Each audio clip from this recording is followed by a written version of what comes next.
কোনো রকম কালার ব্যবহার না করেই সহজ পদ্ধতিতে আপনারাও যদি এমনভাবে ধনিয়া চিকেন পকোড়া বানাতে চান তাহলে বানিয়েন না, কারণ এটা খুব সহজে বানানো হয়ে যায়।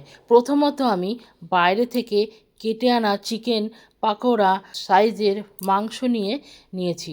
তারপরে তার মধ্যে আমি একে একে ডিম, কর্নফ্লাওয়ার, ময়দা 2 চামচ, আর ওই যে আদা রসুন পেঁয়াজ কাঁচা লঙ্কা রসুন দিয়ে পেস্ট করে, ধনেপাতা দিয়ে ভালো করে পেস্ট করে নিয়ে সেই পেস্টটাকে ওর মধ্যে দিয়ে দিয়েছি। ভালো করে মেখে নিয়ে কড়ার মধ্যে তেল দিয়ে একে একে সুন্দর করে ভেজে নিতে হবে।